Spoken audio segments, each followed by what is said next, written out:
This is the Creative Minds podcast. At this point, I think I'm actually running out of intros because if I have to listen to myself say once more, so we're back with another episode of the Creative Minds podcast, I might actually unsubscribe myself. But nevertheless, I want to say thank you very much for all the support so far. Any subscribes to the YouTube channel, greatly appreciated. Obviously, we're an independent podcast, so it does go a long way in terms of helping you listen to my monotone voice for as long as possible into the future.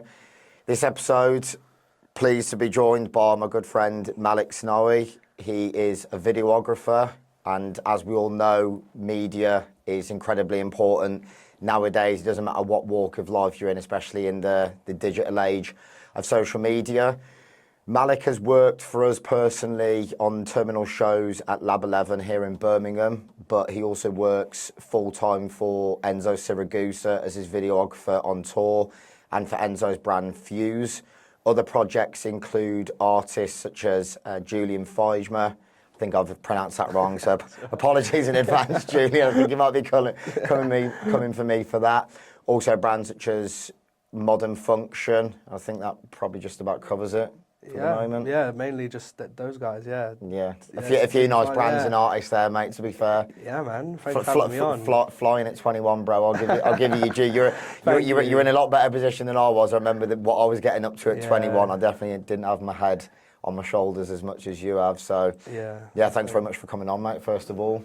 Yeah, buzzing, man. Thank you for getting me on, man. No, it's been a bit different being in front of the camera, but yeah, I was going to say, mate, for a change, actually in front of the camera instead of behind it. So. Yeah, it felt weird travelling today without all like the camera gear and stuff. Like, I felt naked. I was like, whoa, where's my? I mean, I hope you weren't naked on the train, but yeah, it's all good. This massive rucksack usually all the time, like. Oh, I felt so light walking around. Yeah, I can imagine, mate. So, first of all, how are you and how's the hectic summer been? And then we're heading into club season, so it doesn't really stop, to be fair.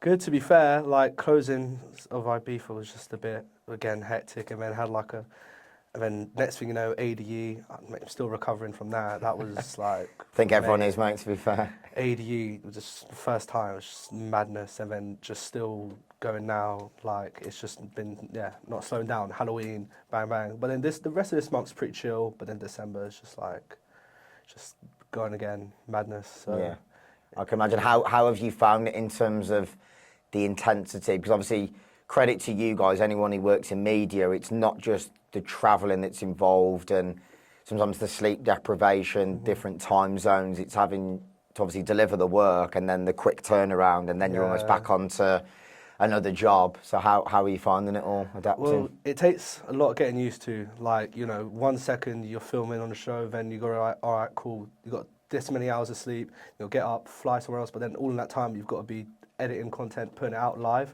So it's a lot to kind of wrap your head around, a lot of planning, a lot just getting your head around everything. You've got to have your head screwed on. It's tough. Self-discipline as well, staying away from the riders. So you've got to pick your battles, really. Like, I mean, it's just choosing when to party, when to do, because like I'm still young. I'm trying to like. Yeah, of course. I'm always having a dance and all that, like, and having a good time. But you've got to be careful, kind of when you do that, because you've got a show the next day, and then you get distracted, and then next thing you know, you're dying. You're on like 1 hour sleep, and you've got to travel to X, Y, and Z, and so just pick the battles. Know when when the afters is. Know when it's it's to say no to the afters. Yeah. It's like that's a big one. I'm still trying to learn that, mate. At 31, and I still haven't quite grasped it, to be honest.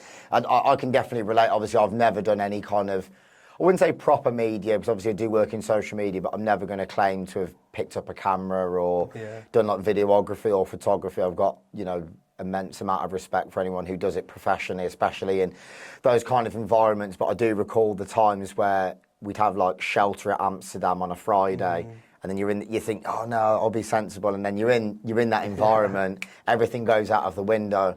Before you know it, like you say, you've literally got about 2 hours sleep, because you're flying to then go to a gig in Milan on the Saturday. And obviously perception-wise, whole social media thing, everyone thinks, oh, you're living the dream, which, don't get me wrong, there is obviously the perks that come with it, but you get carried away on the first night, and then you think, oh Christ, now I've got to do it all again on the Saturday. So I do definitely agree. Yeah. For anyone listening, make sure you pick your battles, because you want to be probably doing it at the end of the line, not at the start of the line, because it is a slog at times. And when you wake up, when you think you're in your own bed and you wake up, you're like, Christ, I'm in the middle of Amsterdam, and then you think, shit, I've got a flight in a couple of hours. It can play havoc with your mind at times if you're obviously not as sensible. It's one of those ones where you've got to.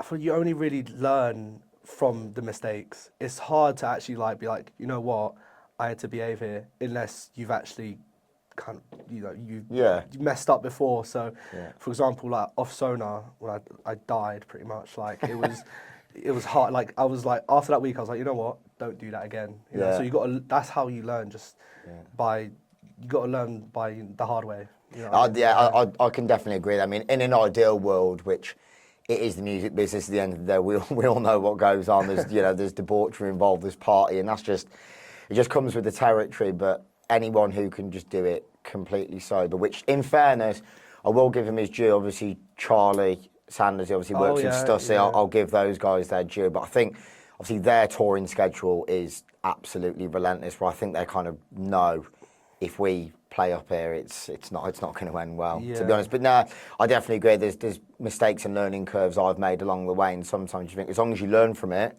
that's the most important thing. Whereas if you keep making them time and time again, it's like, nah, I'm not really sure this is the one for you to be honest. Yeah. And I suppose as well, with the nature of your work, you have to be level-headed, don't you? Because obviously it's not just the expensive equipment, it's obviously delivering content to a very high quality level, obviously, especially working with an artist as high in the game as Enzo. And obviously, Fuse is one of the biggest brands in electronic music globally, not just even in the UK and Europe. It's like you've got that responsibility on your shoulders to deliver work to the highest quality, not be have it at an angle. Yeah, like they're definitely very, like everything needs to be done right, no matter how small or how big it is. It has to be right, because like it starts with the little things, and then it works its way up, and then once everything's going right, then that's how it needs to be done.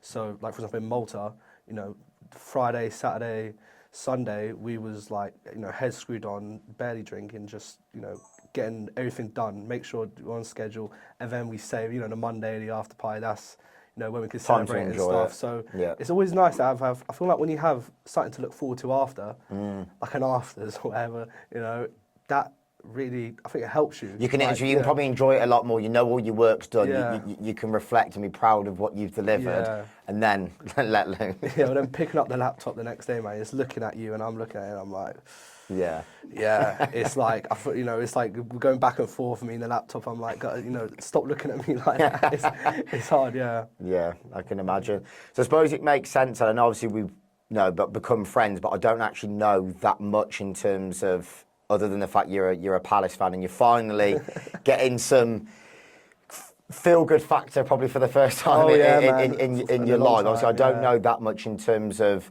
your upbringing, and even though you're only 21, obviously the position that you're in today. So take me back in terms of your upbringing, how that was, in Croydon in London. Yeah, I mean, growing up in South London, it was hard. Yeah, like it was a lot going on. Like we didn't really have much. It was tough, but really enjoyed it. Like it was looking back on school and stuff. Like at the time, it was like mad. But I wish I could go back to those days. Like just simpler times. But I kind of got out of London as quick as possible. Like as soon as I finished my A-levels, went to uni in Liverpool, and then kind of moved to uni. First time was like my first time going to Liverpool was moving to I moved in, so it was like just a lot hit me at once. And then I think I was up north for a few months, and then I was like, I'm staying up here. Like no chance I could live back in London. And then that's when I think I was partying a lot from a young age, like maybe 17, 18, going to Fuse from young, like going to loads of these events, going to see loads of these DJs who now I work alongside. So it's pretty sick to kind nice full circle moment, definitely. to be working with a lot of these artists that I was once I was going to watch them. I was in the crowd. So, but at no point did I really want to be a videographer in music. Really, I never really crossed my mind until last year, to be honest. Like, I want to do sports, and I just that was my thing all throughout uni until it just all changed. I went Mintfest last year, and it was my first time ever being backstage at a rave, like ever. And one of my mates was doing social media there, and he managed to get me in backstage. And I saw this videographer there. I was like, "Wait, is this what you do for a living? Like, you just film?" Because obviously I saw the cameras and stuff. I was like, "Oh, well, I do this, but in football." But it's just, week in, week out, you just go to raves and film and stuff. And then me being naive, thinking, "Oh, wait, it's all, like, this is like the dream job," I was like, you know what? Let me enjoy the rest of summer, look into this, and I just started messaging local student events whilst I was in my final year in Liverpool, and just kind of worked up from there. And then that's, it just kind of took off. And I was like, little did I know it was a lot harder than I thought. But, it was... Probably sometimes when you're on the outside looking in, and like you say, I do get it, I've been there myself, when you have that first backstage experience, you're kind of like a rabbit in headlights. Yeah. And you sometimes rose-tinted glasses on. And it's only when you step into the arena, you're like, yeah, this is actually... quite a lot. I'm interested to know then, going back with you saying it was quite obviously tough growing up in Croydon. Obviously Brad, who's one of the operations managers at Lab 11, he spoke himself. I mean, he probably went to school the same years as me, so 2005 to 2010. And he said even back then, kind of pre-social media, it was quite rough and ready. Nothing against Croydon, by the way, but that's just how it is. There's good areas and bad areas everywhere.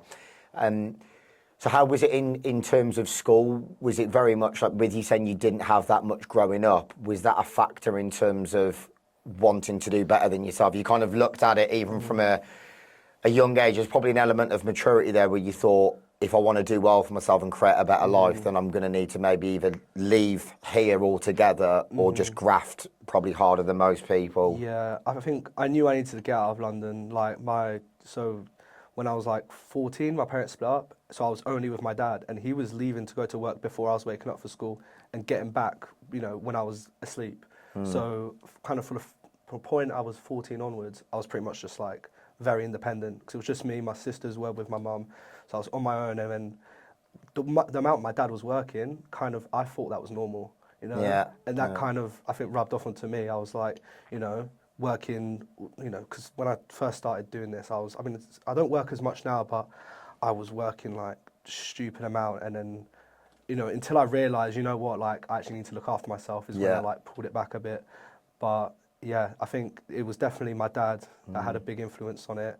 And then just being in just the eager and hungriness to just get out and have my own place as well was just, it all, domino effects. And led to where I am now. That's what it's quite interesting. We probably had quite similar upbringings, like parents split up, especially my dad, just grafting to make ends meet and to make sure that, we still had a decent quality of life. We weren't on the breadline. And in a way, obviously at the time, you don't want your parents to split up, but it's almost this weird, without going too deep, like awakening, where at the time it's not nice, but then in a way it teaches you so many other lessons 100%. Where you think if everything was just absolutely perfect and you had everything handed on a plate, you might not necessarily have that level of motivation to want and go on and do your own thing, which I have come across that before. And I definitely say the same. I mean, to be fair, my parents, it was definitely for the best that they split up in the end. But no, I definitely agree in that respect. So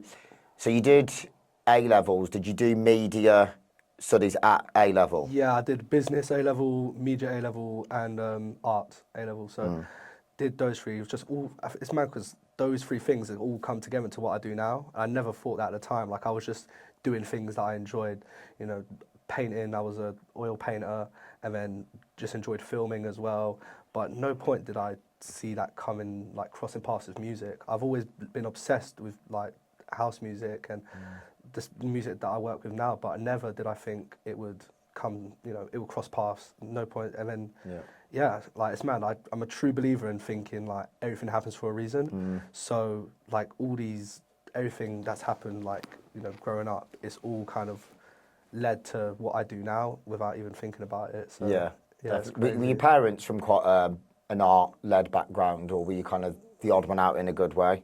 In what do you mean? As in, do your parents come from like quite a creative background? Oh, or... not at all, really. No. No. Like, my parents weren't like a lot of people you see now that are into like this sort of music. It's come from like their parents and their family, kind of passing down their like partying days on. My parents, mate, they couldn't name a single DJ if they wanted, man. Like, they ain't got a clue. Like, I'll be playing it in the car. They'll be like, "What is this, man? Like, how do you listen to this?" I'm like, "This is really good music. Come on, come on, Dad." And Yeah. So with you saying you obviously with your surname, like French, was Algerian, French Algerian, was mum's that Swedish. was a lot of? Oh, that's interesting. Yeah, Mum's it's a bit Swedish. a bit of a mad mix. Yeah, that's. I mean, it's a good mix to be fair Yeah.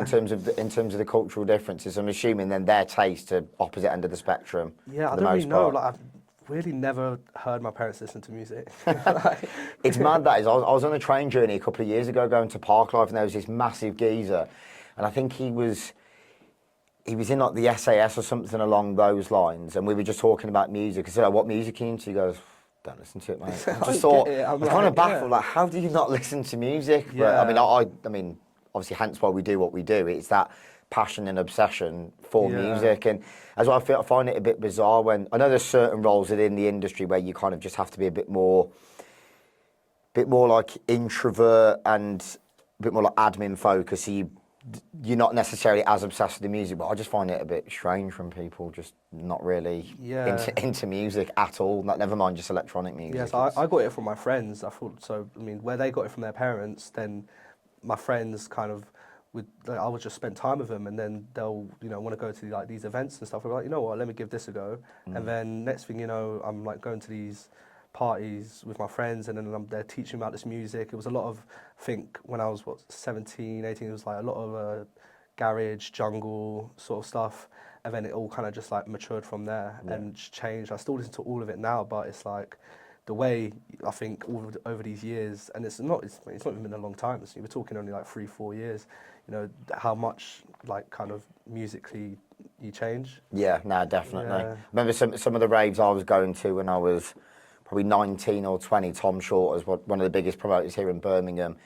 He'd do ones at the textile factory around the corner. It was very baseline orientated, like DJ Q, Royalty, Flavor D, and that was when I was there. And then almost 2 years later, you see how when you mature a bit, then your music taste starts to change. To be fair, it is almost, not I wouldn't necessarily say guilty pleasure, but when you get old again, it's like this cycle of then you get back into music when I'd probably say I did become a bit of a snob, when you grow up and you think, oh, I'm not into that music anymore. And then actually when you go back into the rave, you find yourself, you're like, oh, actually, no, I do still like these tunes, to be fair. I still, even now, like, I like my little, like, old school garage, like, the female vocals, all that stuff. I love it, You can't beat a female vocal hook, to be fair. It's always a guilty pleasure. Love it, Definitely. So what year did you finish school? So I finished sixth form in 2022. Christ, so I feel old now, COVID. mate. I was, it was... Media man's got the head in his hands in the corner.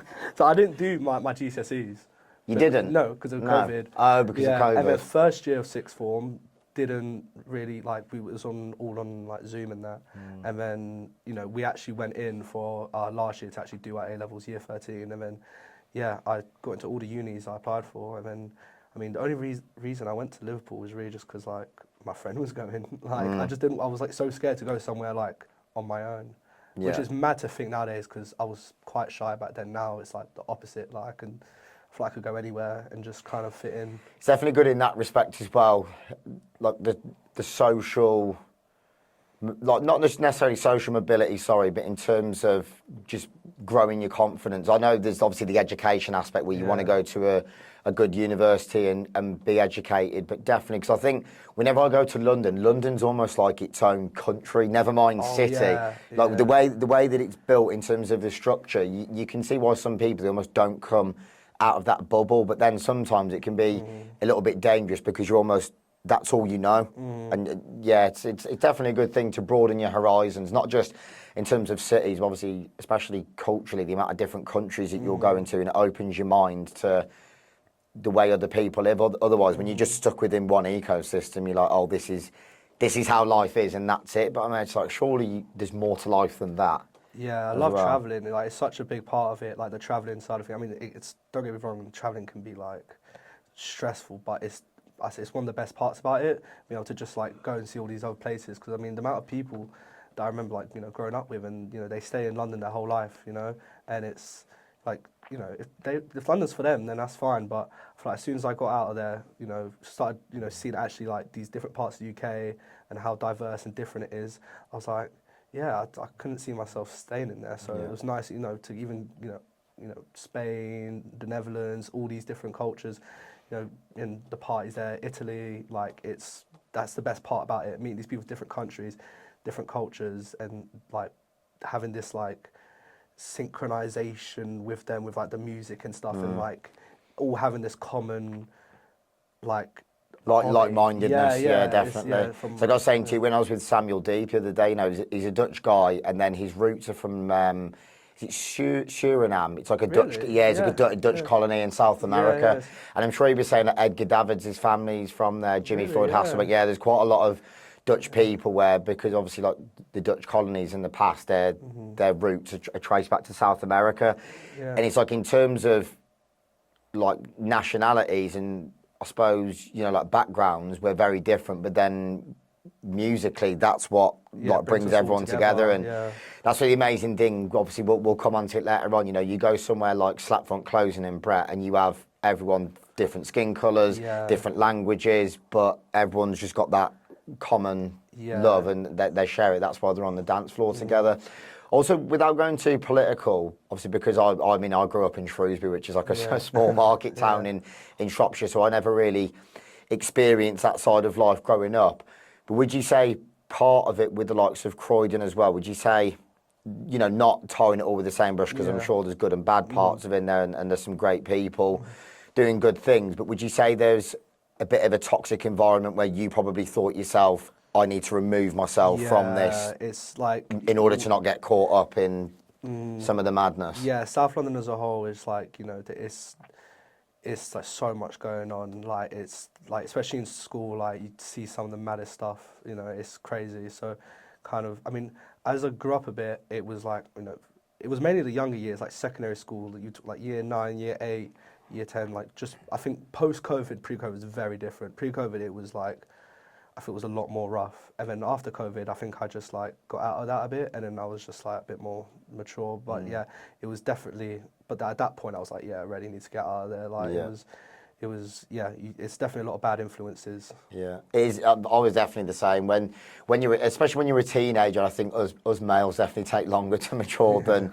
women. In fairness, I think they say like, as a male, it can take up to like 24, 25 to like mature. And to be honest, I still don't think I'm there yet, to be honest. But it is definitely an important thing. Like some of the environments I grew up in, and the kind of narrow-minded and backward views that people have, you do become a product of your environment, and it's only when then you remove yourself, and obviously I was fortunate where I could, you know, go into different environments. You think, I don't want to spend my life being around those kind of people where, like you said, they're going to stay in the same place, have the same views, and you think, is that what your life is going to be until, it sounds a bit morbid, but until the day you die, and it probably does sound a bit deep, but it is mad. Like your life can just go that quickly, and you just think, I've just wasted my entire life having those ridiculous views, never wanting to, you know, like broaden my horizons or, you know, like experience different cultures. And I just think, nah, it's not the one. And like I say, sometimes, sadly, you do have to just fully remove yourself. Yeah. Obviously, hence why you ended up going up north, and it's clearly been the right move. Yeah, like I well. made a lot of friends. Well, like when I was in uni, I have to say most of my friends were well older than me. Like we're talking like 2-3 years older than me. And even now, like especially through work, I don't really have many friends my age, and it really helps just mentally, like kind of you mature and you become a different kind of person. You know, you find yourself with people who've been through, you know, a lot more than I have, and then it helps you kind of, you know, keep your head screwed on and stuff. So like, I definitely think if I didn't surround myself with a lot of people who were much older than me, I would not be where I am now, because they, definitely, I don't know what it is, it just subconsciously affects you. Kind of I was going to say, the average age of most of the people you're working with must be late 20s, early 30s. Yeah. Like, for the most part, maybe not necessarily some of the videographers. Obviously, George is maybe similar age to me. A few, obviously Enzo's I'm not going to drop his age, actually. Might come to me on the 28th and say, "Oh, I'm not that fucking old, son." It's definitely like a lot old. Like I think the youngest DJ I work with is Julian, and everyone else is, late 20s, 30s, and, it's just like they're a lot more, they're just so much smarter. When you surround yourself with them, it makes a big difference. What was the main difference you saw between North and South when you went up there? People, like the way you interact with others. Like London is very like, I even feel like when I get there, the second I get off the train in Euston, I'm like a different person. I'm like, okay, bang, bang, bang. Like I don't care. I'm getting from point A to point B as soon as possible. Like, I don't care about anyone else. It's quite ruthless down there. I mean, mate, you could have a heart attack on the underground. Someone go, mate, I've got a meeting in 5. Exactly. Like, it's savage at times, to be fair. And then Manchester, like, you're just chilling. Like even Liverpool, like it's just very relaxed. It is very, very fast paced. I mean, I was listening to a podcast. It was actually a guy called Andy Woodman. This is a bit of going off tangent here. I'm sure he was a goalkeeper at Crystal Palace, and his son Freddie is a goalkeeper at Liverpool. Oh, really? Now I think he's like second or third choice goalkeeper. And he was saying exactly the same when he went up to Newcastle compared to obviously growing up in London. He said obviously the difference in pace and the way people interact with you. Like sometimes you go to interact with someone in London and they either look like you're going to rob them or stab them, or they just look a bit shook. You're like, man, just asking the time or like which line to get on the underground. Why do you think that is in terms of the cultural difference? Do you think it's just because it's just so fast paced? Yeah, like you see even in the parties as well, especially I think in the raves you notice it the most. Like you get like, I'll be filming, for example, a party in London and I'll be in the crowd. It's like everyone's like, whining, they're getting the elbows out, like they all want their, everyone's like very, they don't care about anyone else. Like they're, it's everyone's there for, it's every man for themselves, Whereas, when I film parties in Manchester, Liverpool, I'll just be there holding the camera up here, and then they're like, "Oh yeah, mate, what are you saying?" This and that, just like start a conversation. It's so different. It's very different, and I wish it wasn't, because like London has like the venues in London is so much better than Manchester. I feel like, but then like so the parties, they got some good parties there, but the crowds just, I wish you could swap the crowds. Like it was I think that's a good thing I've noticed, especially whether it's obviously you work for Fuse and you work for Modern Function. There seems to be like a proper community vibe, and there's no tolerance to that sort of behaviour. Like you get called out pretty quickly. People just be like, man, just fuck off. Like that kind of like attitude isn't welcome, which you can't really have that. So mate, if you're there for the music and you're there to spend time with like-minded people on the dance floor, then just don't bring that kind of behaviour. It's just not the one at all. Definitely. So what year did you go to university then? So my first year was, end of 2022. End of 2022. And I graduated just... how was it in terms of being in further education during COVID then? That must have been a bit of a nightmare. Well, no, that was like, when in uni, COVID was all like, COVID was done. Yeah, but it was mainly during like GCSEs and stuff. So it was 2 weeks after my 16th birthday, lockdown started. But it didn't really like, I actually kind of enjoyed it. Like because the group of friends we had back home, were very, very close, and we would just go out and play football. Like, we'd, keep within the rules, and we'd still go out, play football, kind of, sneak out the gaff, go out on our bikes and stuff, and it was like so sick. It was just a getaway from everything, and there came a point where we all just shaved our heads and stuff. Like we were just silly. Like I loved it. But I did enjoy it at first. In fairness, I remember the weather being next level, and I went back to Shrewsbury, and then after a couple, I was listening to the Fuse live streams. They did a load of live streams from different locations. I remember listening to the Toe Man one, and like when you're getting into the green, you just think, oh, I can't go anywhere, and like I can't. I'm in Shrewsbury, like there's literally nothing I can do here. It was. It got quite frustrating in the end. But like you say, at first it was quite fun. Just like the whole world just stopped. Everything was a million miles an hour, and then it just stopped. And you realised, like you were saying earlier on, there's nothing wrong with having a good work ethic, but I think we're probably all a bit guilty at times when it's a positive reflection of how we are. Not just wanting to have things handed on a plate. You want to graft. You want to do better than for yourself. But there is also obviously the risk of burnout, where you're like, sometimes you've got to listen to your body and be like, no, I need to actually look after myself. Well, I heard it was quite bad for like DJs lockdown, because like you work for yourself, there's no parties. You know, you had your like when people were like dancing in their own little pens and stuff. Yeah. Like you're sitting in the benches and stuff.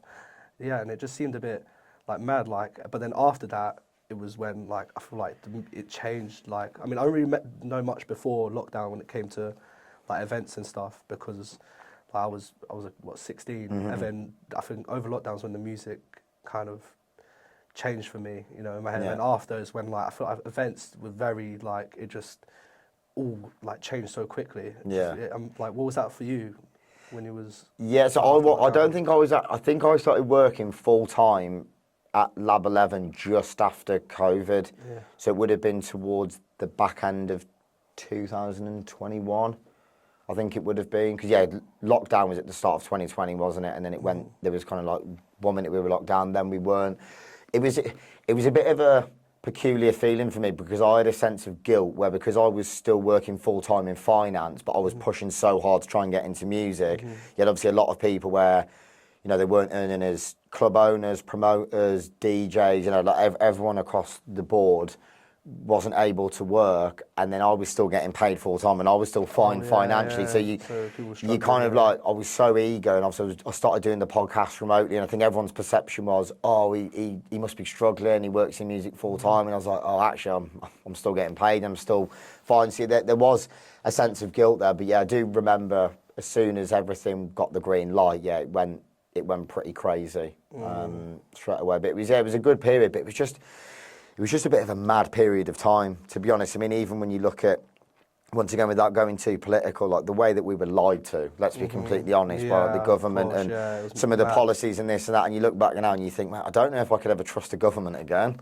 Oh, yeah. I mean, because at the time you're led to believe, and I think part of that was when you're in this like corporate mindset within the four walls, you're within that mindset, you believe everything that you're told, when it's only when you remove yourself. And I'm not a conspiracy theorist, but you do start questioning things a lot more, and then everything comes out, and you think, I was fully fucking lied to. Yeah. You adhere to a lot of these rules, and then you think you can see why there is such like an anti-establishment movement, where especially within like house music or within electronic music, it's like you push back against the regime and the agenda because we were kind of like left for dead. To be honest, like, it doesn't matter what part of the industry you were from, you were seen as not important, like non-essential, you're not contributing to the economy, and it was just like, couldn't be any further from the truth. Yeah, so it's ridiculous. But I've just kind of realised, especially my gaffer D always says, he's like, mate, just don't watch the news and get on with your life. And it is true for the most part. I think if you're relying, especially in this industry, if you're relying on someone to just like, you know, like give you a handout and like support you, it's not going to happen. Like, hence why we'll come on to it. It's that dog eat dog. You've got to go out there and get it. If you're just waiting, you know, you can be an amazing 100%. DJ, producer, videographer. If you're just going to sit there and think, oh yeah, the work's going to come to me, or I'm struggling, mate, you've got to go out there, especially self-employed, you've got to go out there and get it. Otherwise, you are going to be struggling. Yeah, it's like in this industry, you've got to just you've got to just keep going at it. Like, I remember I was DMing like small events left, right, and centre for months, you know, working for free, and then it's just like you just keep going, like building that portfolio of work. Any videographer right now, yeah, just like there's like, as the demand for videographers is going up, as like literally as we speak, it's just non-stop going. Like, everyone always needs videographers. More artists are getting people on full time, which means other events then need videographers. It's just all it's a chain reaction, you know. So just literally, like, you just got to be messaging. Like, I was pestering, like, even like Modern Funktion. When I look back, I've got DMs like from a year ago, just under a year ago, like messaging them, asking to film for free and stuff like that. So it's like, looking back on that now, it's a bit mad. Like, you just got to, like, it comes, it happens, you know. In terms of improving your skill set over time, would you say it was a healthy combination, obviously further education with A-levels and university and being self-taught, or would you say a majority of what you know, and obviously the level that you're working at is a lot of it self-taught? To be honest, the uni, like, I did media production at uni, taught me nothing, mate. Yeah, like, I think uni, but I don't regret uni at all. I think it's less about what you're actually studying. It's more about, you know, getting away, being independent, and networking, meeting the right people. Like, the people I met whilst I was in uni in Liverpool, a massive reason I got to where I am now.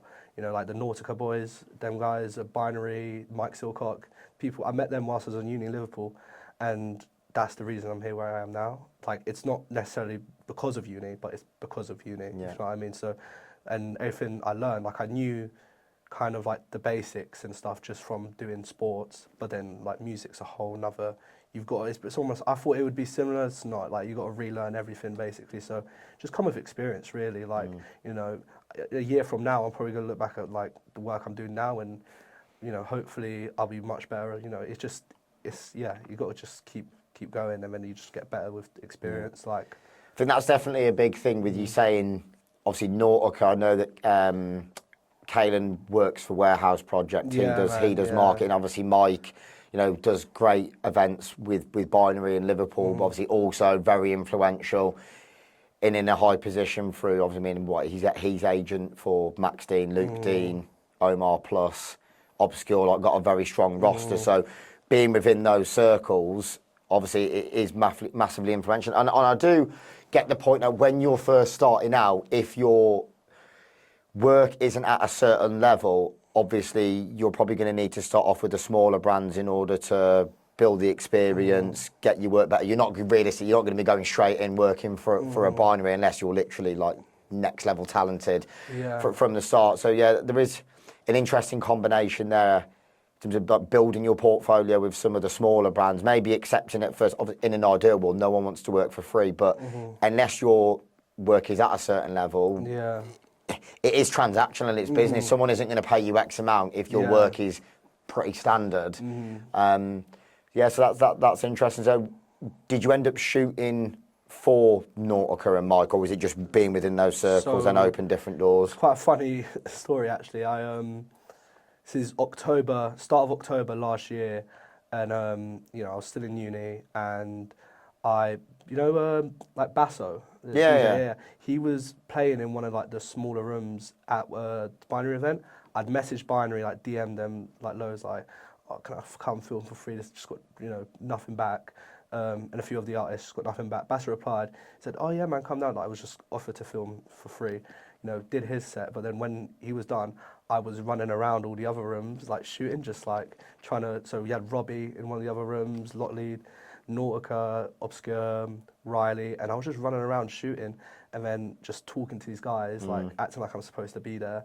And then the hustle's the hustle, bro. exactly, that is literally what you've got to do. The amount of people, you know, I do get the whole DM thing, because until you work out who the person is you're meant to be speaking to direct, there's so many other ways you can get your foot in the door. Like you say, messaging an artist who might be in a different room, offering to work for them for free, but then you've then got a backstage pass when you can then network with a bigger artist, and you can go and speak to the promoter direct, get their email or their contact number.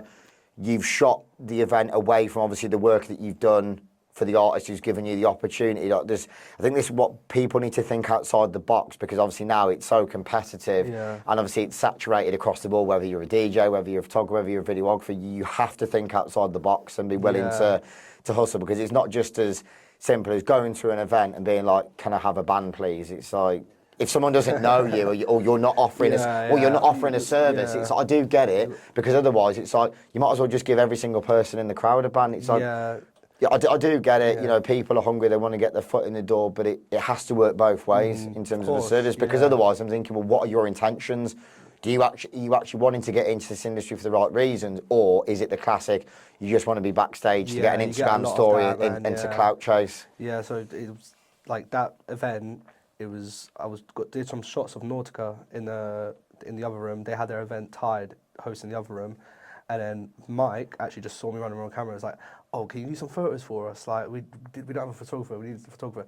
And then that was one of my first ever paid gigs. He was like, "I'll pay you to do some photos right now," and I'm like, "All right." And then did some photos, and then Nautica I think messaged me like a week later, like, "Oh, we've got a good run of shows coming up. Like, do you want to just film all our shows, you know, you come on tour with us, this and that." And then, you know, through him is, you know, Keenan Savage, mate, he works for Warehouse Project, has a massive network. He introduced me to Kurt, and then it's a chain reaction, man. And then next thing you know, I was doing work with you and me, and then it just like, you know what I mean? So it all comes from that Yeah, that instance, and that then initial just kind point. of, Yeah. yeah. So it's I crazy. think how that it people all- don't realise yeah. about the world is a lot smaller, especially the music world, than people think. And obviously, I've always got on really well with you. You graft hard, but you're a nice lad. And it's like the amount of people who they actually have potential, but then an ego comes out, or they act like an arsehole. And it's like, mate, this is going to come back to bite you because everyone's connected. Normally, more time, especially when you get to a certain level, course, everyone's yeah. connected. So you might do good work, but then people say, "Oh, I've seen that person shop for you," and then they say, "Oh, I didn't actually have a good experience. Like, you know, like the work wasn't to a good standard, or like their behaviour in this and that." And then straight away, people then go, "Oh, I'm not gonna touch that Yeah. person." Whereas obviously, if you work to a good level, you know, obviously I'll speak to Kurt a lot, and you say, "Oh, how was that stage manager, or how was that artist liaison, this and that?" And if they speak highly, it's going to lead to more work. Of course, yeah. So it's different just a in chain different reaction. areas. Yeah. Yeah, like everyone, it's such a. So I noticed as well, like everyone knows each other. It's such a small, it's such a big industry with such a small kind of crew behind the scenes. I feel like, and Yeah. it's like, word gets round, and then next thing you know, you're working with X, Y, and Z. You never thought. I think that's how it all kind of came so quickly for me because people were it's just through word of mouth. Like Yeah. next thing I was then I got into with the Loft, Ollie Ryder Yeah. and them guys, and just started doing all them shows, and then it just like it's a chain Snowballed. reaction, So it's just like, and then that's how I met Enzo because he did it all day long there, and then I was filming that, so it was like, it's that's like I said, like once you've kind of broken through like a threshold, it just kind of snowballs, and you don't even need to like the work comes to you, and then that's like the best. That's when you can say yes to everything, burn out, and then I can definitely relate. How long would you say it took you from the point at which you first started doing videography, editing, to where you actually thought, I'm happy with my work? I know you're probably never happy. You're always trying to like learn and improve and get better. Because where you thought, I'm at a respectable level now where I can work with some of the bigger artists and bigger brands. So I felt like, I was, obviously, like you said, there's always room to improve, but I was, at a point where I felt like I could start charging money for my work. It was probably by, like, I think the first few paid gigs came, like, mid-October, end of October, November, but then when I felt confident where I can, like, stop doing work for free was probably, like, that end of December period. January, and then... How many years had you been working on it from like when you first started out to that point? How many years would you say? I started, when I first started doing videos, I started in like August. I see. You came on pretty quickly then, to be fair. Like September, August was like my first ever show was mid-August. Nice. And then, but before that I was doing sports, so it was like weird transition phase, but I didn't know anyone until like September. Like, I think Mike was like, and the Nautica guys were the first people I met, and Appetite guys as well. Actually, them guys really helped me a lot early on. Yeah. So it comes so quick. We were saying earlier on, and I had no idea, considering obviously with you saying you're a Palace fan, I was speaking about Simon Jordan and Talk Sport, and you said, "Oh, funny enough, I had an internship at Talk Sport." So, how did that come about? So my dad works in security in central London, and he just met this lady. She does like marketing for News UK, and then obviously it's all in that same building in London, that Talk Sport and News UK and all that. So he was just talking to us, "Oh yeah, my son studies media, this and that," and then she, shot over an email, and then next thing you know, did that. So it's like, again, just networking, like It's mad. So your old man should be an agent by the sounds of things. He's got the hustle flex on lock as well. So, to be fair, I did that, but then I felt like that's when I actually realised I didn't want to work in sport anymore, because I love sport just because I love watching it. But then when the actual media side of it is like, it's all about creating narratives and all this stuff, which like I don't really like, to be honest. Like I like just capturing real stuff. So then is in some of it's manufactured, do you think? Yeah, like just like creating these like narratives out of nothing. Do you know what I mean? Like to create so people clickbait and things like that. Stuff. Yeah, it's like saying sport, like, you know what I mean? Yeah. That's the thing. For the most part, I know there's elements of marketing where, sadly, in music, people will sell their soul. But obviously, an artist like Enzo, he will never sell his soul. He's very much like, I am a DJ. Mate. Like, I'm not here to do anything else. Even some of his videographer bits, it's him going to a record store digging because he is a DJ. Like, he just stripped it back and taking it back to the fundamentals. Whereas, you do see some instances where when it's manufactured, I totally agree that I couldn't. if we were doing a show, say for instance at Terma, and I was saying, oh yeah, look, we need to make this person do this. No, it has to be capturing those organic moments. Yeah. Like, otherwise, it's just it doesn't feel the same. I wouldn't have that level of integrity if I felt like that actually was just completely forced. Yeah, like music, I think it's just all about it's just about it being natural and just it's a feeling, you know. It's not something you create. Like it's a feeling that's expressed, you know. So I think that's why it's like so. That's why there's certain capture, ecosystems now that I come across when you see that there's a guy who keeps like taking his shirt off every gig, and it's part of that whole like bottle service, like nepo baby, like privilege. They clearly just buying their way into the industry. All due respect, but for me, I'm just like, it's just so forced and cringe. Like, I would never want to be part of that ecosystem. And I know people say, oh yeah, but look at the amount of money you can make. So yeah, but you can still have a good quality of life and make good money and still do work that's actually like genuine and you're not selling your soul. Yeah. Like, I'd much rather go down that route and be happy with what I'm doing instead of being in an environment where I'm just surrounded by majority fake people and everything's like you say just really forced. It's not the one for me. If that's your cup of tea, then all the best, but not for me. Yeah, that's why it's so important to like I think create a family within your team, like the same way you got here at Lab 11, and like we've got it's almost like with Modern Function, like it doesn't even feel like work. Like those guys are literally like it's a whole family, man. Like it's we talk every day. It's nothing. It's never really about music a lot of the time. We're just chatting shit. Like that's what it's about, and that's how you create these strong teams. You know, in the music industry, it's just like coming together as a family. That's what we have with Fuse and Modern Function, etc. Like that's what you want to work with. You know, people you want to because you spend a lot of time with these guys, and it's quite it's quite a very intense environment.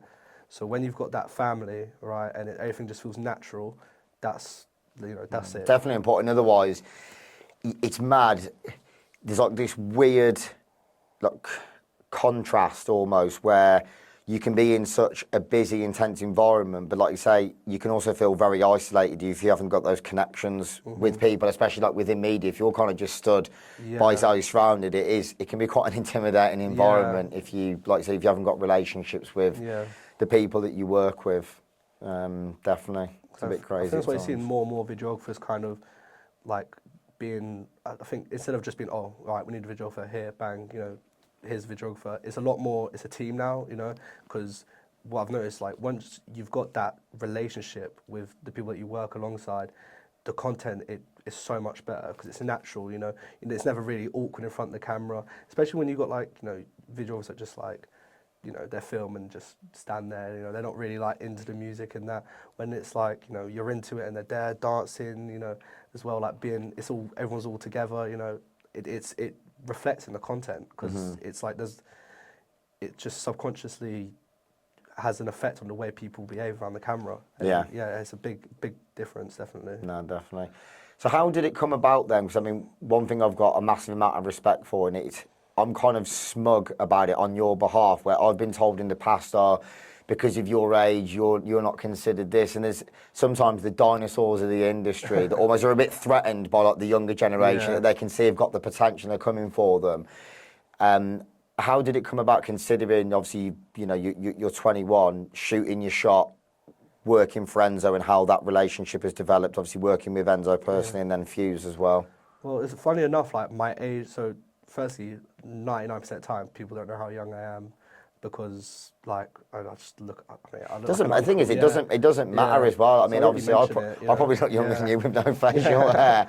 But it's like if your work is at a good level, doesn't matter how old you are. You can be 40 and be worse at the job than someone who's 21. It doesn't matter. I mean, like I said, it's like don't think about age at all. Like I think I say this a lot. It's not about your age; it's about having your head screwed on. Like there's so many people like who are older, who might not have their head screwed on as much as someone who could be even younger than me.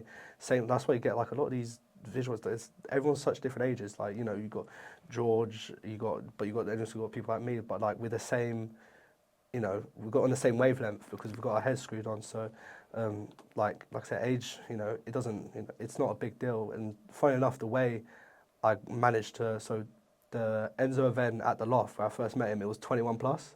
I was 20 at the time.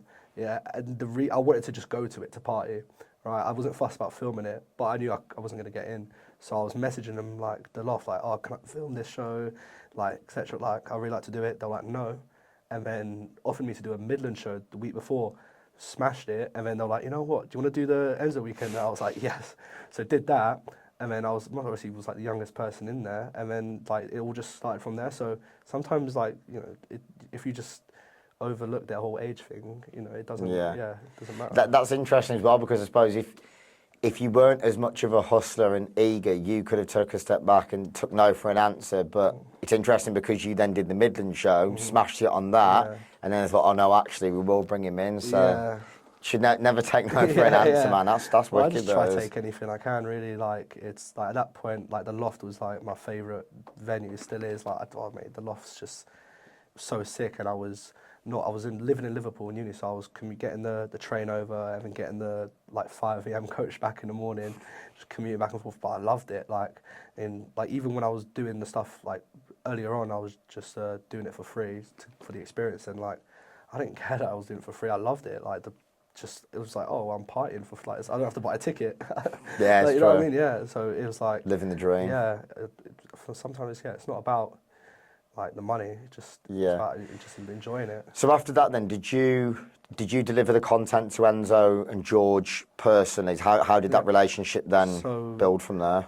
I just delivered it to the loft because I was working for them, and then Enzo ended up posting, well, not him personally, but the guy that does social media, ended up posting quite a lot of the clips from that. But then I didn't hear anything back for months, and it was only until I think like April, May, end of April, start of May time. So quite a few months after, like a lot of time had passed, a lot of things had changed, and I just got a random like DM from George, and he was like, "Hi mate, you free for a call?" And then I was like, "What the fuck?" I was like jumping up and down. I was like, "Yeah." And then answered the call, and he's like, "Yeah, man." Your clips weren't good enough. It's like, "Oh yeah, like we like the content you did at the loft." And then I was like, "Oh yeah, thank you, man." It's like, "Oh, we got a few shows, Enzo, coming up like this summer. Would you like to do a few?" And then just see how it goes. I was like, trying to be all nonchalant, like, yeah, man, yeah, that's something we could definitely do. I'll think about it. Now, like, I was like, man, check the schedule, mate. I'm like, oh my god, like calling my mates, and then that must have been a mad feeling, though, mate. No, it was crazy, and then because I mean, like, Enzo genuinely, without like kissing, I was like, he is a legend. Like his mate, he's a pioneer. Like he's pioneered a sound. Yeah. Like I've never seen him play a bad set. Like there isn't really many better DJs worldwide. And then you think, Christ, this is actually happening. It must be mad. It all just kind of like came naturally. Did a few shows and then ended up just doing full time with him. And then it just like, you don't think about it at the time. And then now it just feels like natural. But then sometimes when you like take a seat and just think about it, you're like, this is a bit mad. Yeah. But you just kind of, it's like I'm used to it now. I feel like you don't think about it too much. Just kind of get it done. Yeah. What would you say have been your best experiences when you've been with him on tour? So Malta was like crazy. Fuse? Like, Fuse Malta was like still probably one of the best like weekends of my life. And then we had a show at Videographer Festival in the Netherlands. I'm sure you heard it. It's like the Houghton of the Netherlands. It's crazy. And you play 2 sets, a sunrise and a sunset. Oh no, sorry, other way around. Sunset and a sunrise. And in between we were partying, and mate, it was so fun. That was like one of the best. I want to go back to that festival. It was really fun. And we just had a few like really sick weekends. Like it's just been like even IB first shows, like Fuse IB for that one was really fun. So they just keep coming. Like it's Capacile. They never deliver a bad show. I think, especially with the likes of George and obviously Tony and everyone else who's involved, it's very much like you're only as good as your last show, and it's sort of how can we keep raising the bar in terms of obviously the programming, the location, the production, everything. It's always like how can we keep taking it to the next level. Everything is so thought about. Like it's to the very last detail. Everything is like everyone's got this cog in this machine, and when everyone does their job right, it's mad to see how much. Because if I don't do my job well, that affects the social media guy. It's a chain reaction. You know what I mean?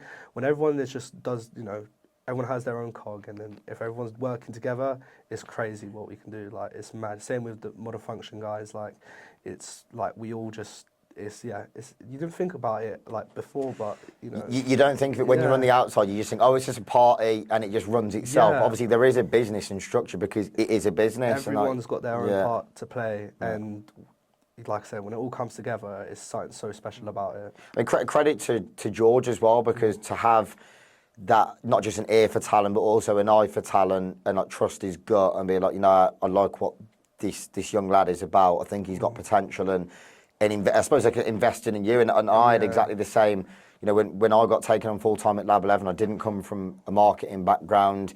There's like a lot of things I still needed to prove on myself on, but it's like them recognising that you are hungry, that you've got the potential, and like you're worth investing in. And obviously you actually care and you're passionate. You're not just there for the paycheck. Yeah, like it does go a long way. So respect to George big up to those in guys, that respect. Him, Phil De Janeiro, Benji King, all those guys, like they do so much, like for me and just for the industry. It's like it's mad. Yeah. No, it's wicked. So, what would you say have been the most intense experiences so far when you've been on tour? Off Sonar, definitely. Hardest week of my life, I think. It just got like being there from Tuesday, Wednesday, Thursday, barely sleeping. And then had the last show I did was You and Me on the Friday night. Was there till 5 a.m. Had to go straight to the airport and shoot Park Life all day on the Saturday. So like just no sleep. And then that's heavy. Saturday flew to Ibiza and then filmed Ibiza all day. So it was like Fuse Ibiza. No, it wasn't. What show was it again? I think it was like QX Abode, like on the Sunday night. Basically, that was like my first big like slap in the face, being like, you don't need to say yes to everything.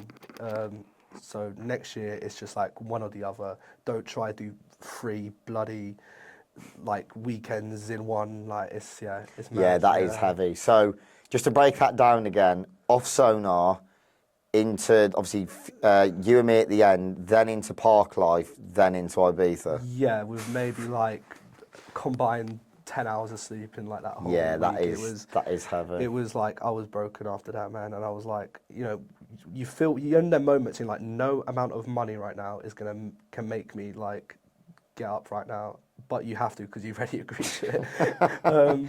So it is definitely an important point. I think a lot of people are guilty of it in different areas of the industry. They feel like if I say no, then that's every opportunity in future gone, and your mind starts playing mad tricks on you. But sometimes it's like, all due respect, you know, obviously, you know, I love Alex who runs Q.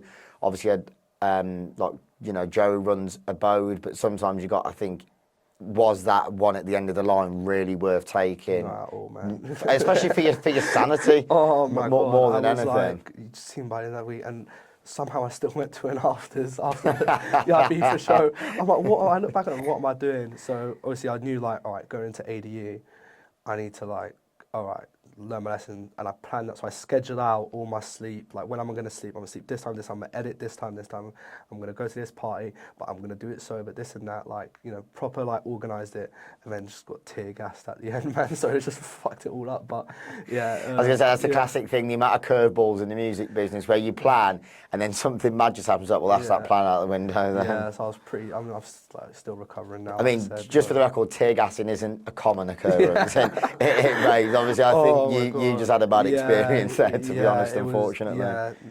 Yeah, so next year, fingers crossed, none of that. No more tear gassing, please. But be much appreciated. So, yeah, I mean, now the summer's done, like, it's all right, you know what I mean? It's pretty chill. Like, I've been, waiting all summer to actually, like, have this time, but then now I'm bored as hell. Like, I'm just sitting around in Manchester. To be fair, it is still, like, round the clock, but you're just on the laptop. It was nice to, you know, not have to travel as much. Like, I think after this weekend, I don't have another flight till, like, December. So it's That's like, not too bad then, chilling, to be fair.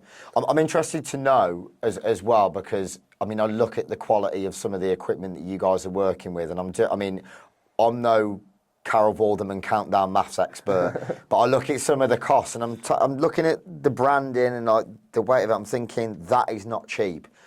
So if you have someone who's maybe got the talent but maybe doesn't come from, let's be completely honest, if you don't come from a certain background, you know, you can just say to your mum or dad, oh, can you give me £5,000 to just buy that camera? Yeah. What would you say is the best way for someone who, say, comes from maybe not such a privileged background, they've got the talent, they really want to kick on. What is the best way to kind of fund the equipment, would you say? Go to university and then you get your loan and then you just spend it on equipment. That's what. If it works, then it works. Yeah, Student Finance England. Thank you very much for funding my my career. So that's what I did. So I imagine it must be quite tough if you haven't got the capital to get into it. It's not a cheap passion project or hobby or career to get into, is it? So yeah, just like did that and then I was living off like pot noodles for a few weeks or months, but like it was worth it. Like so you just I think that's a good way if you're in university. And then if you're not in university, if you have a job, just save. Work 80 hours a week. And you can rent out equipment as well. Like what I did before I got mine, in university, you can like book like for free, just book out equipment. And that's what I did for a bit until I got my own. So like when there's a will, there's a way. Yeah, well, I think this is a big thing as well. Unfortunately, yes, we do live in a world where at times it's not fair. You know, if you don't, the gulf between rich and poor, there's a cost of living crisis, and that does sadly, especially in the UK, seems to be widening. Where if you're from a privileged background, then doesn't matter, happy days. I can just go to your parents or grandparents or whoever else to fund whatever you want to do. I mean, you even see some DJs at like 16 years of age with 3,000 a V10 and an RMX, and I'm like, yeah, you definitely come from a privileged background, mate, because there's some clubs that can't even afford to finance that, never mind just that. But I also am a big believer, and obviously even though we come from different parts of the industry, I was saying the other day, like Jamal Edwards, bless him, the guy behind SBTV, used to always preach your network is your net worth, reinvesting in yourself because you are essentially a business. It doesn't matter what you come from. When people, their priorities are so wrong where they'll be walking around in like Balenciaga or Palm Angels or they've got like a Merc on finance and they go, I haven't got money for that. I'm like, no, you did have the money, but your priorities are completely wrong. And it's like, 100%. If you're that serious about chasing that passion and making it your full-time job, you will make the sacrifices to do it. And it's not ideal if you have to live off chicken and mushroom pot noodles for a few months, but it's those short-term sacrifices, for the most part, a lot of us do have to make if you want your long-term future to be happier. Because the amount of people, when I worked in corporate finance, they'd pull up in the Merc on finance, dress down day, they'd come all garmed up, but they fucking hated their job. So like, what, are you going to spend the rest of your life with all these like short-term dopamine hits for something that you actually don't want to do and you're not happy with, where for the sake of maybe like 1 year, 2 years, however long, you might have to suffer, but if you're then going to be happier long-term, now, mate, at 21, you're travelling the world, you've made those sacrifices, it was clearly worth it. It's just mad the amount of people that it just doesn't register with. It frustrates me quite a lot at times as well, to be honest. At the time, I didn't really think about it. I mean, I was just like doing what I wanted to do. Like I was like, I want to buy this. So I bought it. Like at the time, I didn't think I was making a smart business decision on any of that. I was just kind of just like fucking about. I was just doing my thing, and then it just all kind of came together, and I realized, like that was actually a smart decision like I made back then. So yeah, it goes to show you without even knowing you were in it for the right reasons from the start. It's like because you really wanted to do that and you were passionate about it. That's where you invested your money instead of investing in ridiculous things elsewhere and then thinking, now that dopamine hit's gone. I really want to do that, but now I don't have the money because I've wasted it on things that probably didn't need in the first place. For anyone starting out, what would you say are the best like self-taught tutorials? Was there any like YouTube channels or anything along those lines that you used? With music, there's not really anything out there at all. You kind of just message other videographers, like I've started, like when I was starting out, I'd message other videographers asking for help, or when I'm being at other events, I would like have a little peek and like just ask them little things here and there, and just like and now people messaging me, and I just like sometimes get people shadowing and stuff like that. Like it costs nothing, and it's like it's good to pass on kind of knowledge, because it's like it's not easy to get into, and there's always like a benefit there, because then in the future I might need someone to help me with a certain project, or someone might need a videographer. I'll be like, oh well, this person who I know who was starting out and they've been learning now, and I trust them, then I can give them some work. So like just a domino effect. Like I've got like one of my closest friends from back home. He's done it now. He's now been doing it about a year now as well with me, and now he's doing all the Laidlaw stuff. So it's like nice. it's all kind of come together well. So like it's just a domino effect, man. Yeah. What equipment would you recommend for anyone who's just starting out, but it's at a decent level? It's not cheap, but it's also not too expensive. So like thing about music, it's like you're a lot of time in these dark environments, and it's and unfortunately like cameras that record well in these dark environments, they're not cheap. Like it's quite hard. So like it's probably like, so why I have a Sony A7S III is like the most common camera that anyone has that works in music, that or the FX3, but that's like quite like its own, there's not many options. It's like that's what you have for like low light music stuff, and then if you have the thing below that, you're very, you're taxed in the darkness. Like it has a big effect. So It's better to be honest, though. There's no point there's not recommending someone a cheap option and then they go in that environment and say, oh, well, like you say, I've been taxed by the dark. What about in terms of reinvesting? Say you've had a good run, you put some money aside. What would you say is the best way to reinvest to keep? Laptop, like it's a good laptop. MacBook, I'm assuming. Yeah. So like when I started, I was just using this shitty like 2020 MacBook, and then like there's nothing, probably still to this day one of the best things I ever bought is I got one of the newer ones, game changer. Like what was the model? It's the M4 like 2024, like it's new one. I think Will from Lab 11's just got that, and he said, mate, like, the speed is next level. It's not cheap, but like it's saves you, when something saves you that much time. I think you're doing all these clips and stuff. We're talking a difference between it taking like 20 minutes to finish all these clips to like hours. When it's that big of a time difference you're talking, any amount of money is worth saving the amount of time. Especially with the turnaround. I mean, nowadays especially, you do a show and you see people editing either on site or like shortly after the show for the clips to go out next day. So it's like anything that can, like in terms of efficiency, it can save time. And in fairness as well, nowadays, if you are sensible financially, there is actually good finance options as well like on it's affordable, MacBooks. Like I don't even remember when we did the last Terminal show, the one I did with George, and we was there trying to do that edit, and we had like both of us had the shittest laptops, and we was just like, sorry mate, we need like 10 more minutes. It was tough, but now it's like it's so easy to get these edits around. I feel like Martin Lewis here, finance specialist on This Morning. So we're with Malik from the media world, who's going to advise you on finance options for a MacBook. No, definitely, it makes a big difference. So just like, and I think it's just there's always room to reinvest into better equipment. And it makes a difference. But once you get to a certain point, you can kind of just, you're there, and then you can just balance the money well. Like What would you say is the best environment you've shot in, and what would you say was the toughest? Toughest is definitely somewhere with a small booth and it's really dark and not much lighting. So 93. 93 is actually pretty good because of the light coming in the day. And I've only really done it in the day there when you got the light coming through the windows. But fabric must be quite tough. The way that the booth is built. Fabric's tough, but because it's so iconic, it's like it actually looks like you can manage.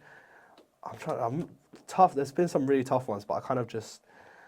To be fair, I did a boat party at ADU, the one that got tear-gassed with Robbie playing and Julian. That was tough. There was like no lights. It was dark. I was like, what am I shooting right now? I was going to say, you're trying to fight the waves and fight the tears back. Shelter as well. Shelter's mad dark, like really dark. Yeah.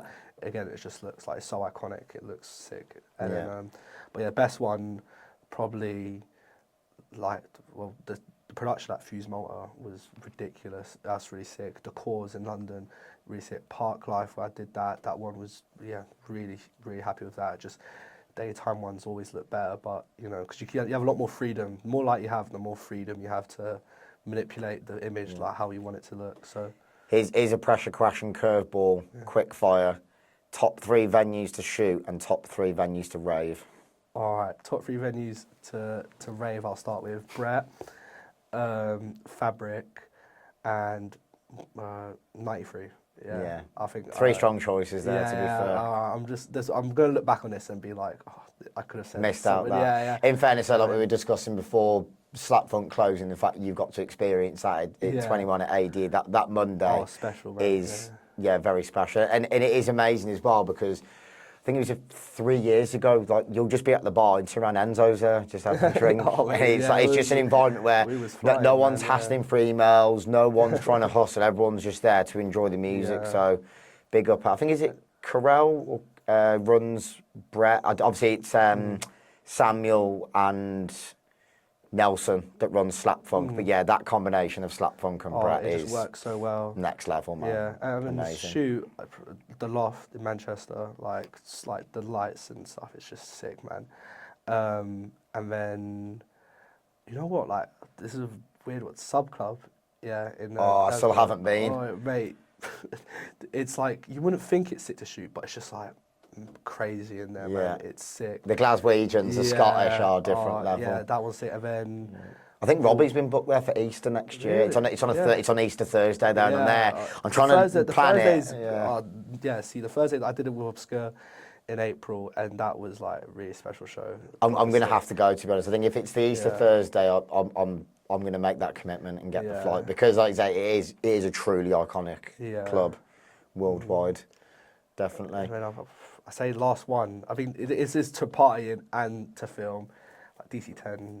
Oh mate, it's the goat. Yeah, the absolute goat. Yeah, Obviously, I saw you, didn't I? And fair play. That was when you were shooting for Enzo at Serco on the Monday. And then I saw you at EastEnders shooting last minute at Amnesia on the Tuesday, and I was there like, this guy isn't normal. He's a machine. That was a tough one, man. I can imagine, mate. Because I was meant to fly back on the Tuesday, but then last minute they were like, oh, let's get you on. They saw me new flight, and then but I was dying, man. Like I just wanted to be in bed. Yeah. Definitely. What would you say the main pieces of advice you would have for anyone starting out? Not just like videographer, but in the industry in general. Just like be nice to everyone, even if they're a cunt. Because sometimes you need to get through like the cunts to like get like to the next level. Like it's sometimes you need them. It's an accurate piece of advice, to be honest. Yeah. So just some of the gatekeepers are arseholes, unfortunately, but just they hold the keys. So you do it for the love of the game. Like just like. Love it, like enjoy it, like be there and like have a good time. Like even if you aren't having a good time, have a good time, find a way, like, and then just prepare to not sleep much.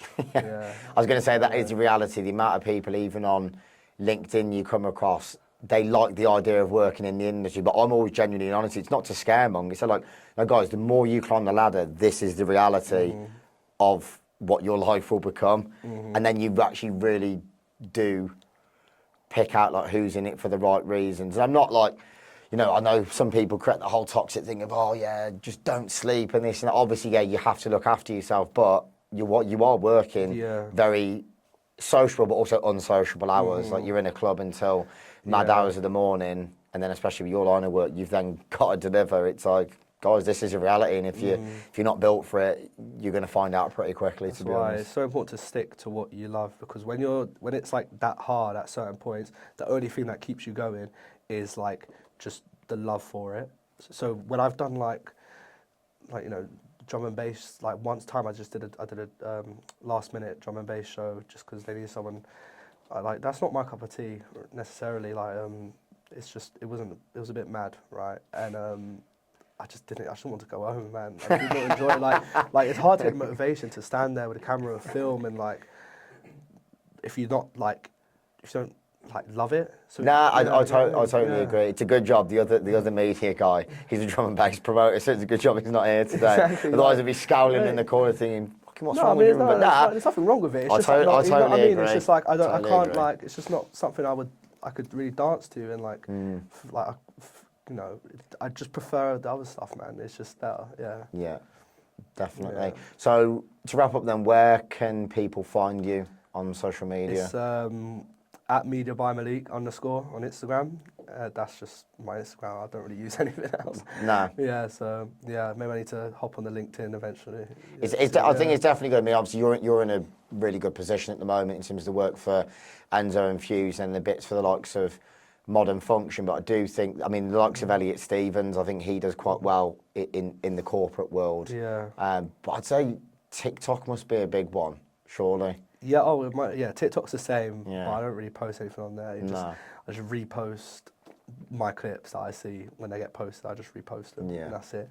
So, yeah, and then any content on Modern Function, at Modern Function on Instagram, and at Fuse London, you see plenty of my work on there. So, yeah, check it out.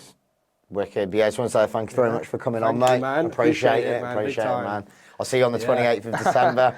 Enzo Siragusa back-to-back Rossi, Terminal Level 11. This guy will be there. B square. I know. If you're not there, then don't bother ever again. Yeah. Yeah. But no, I appreciate it, mate. Thank you very much.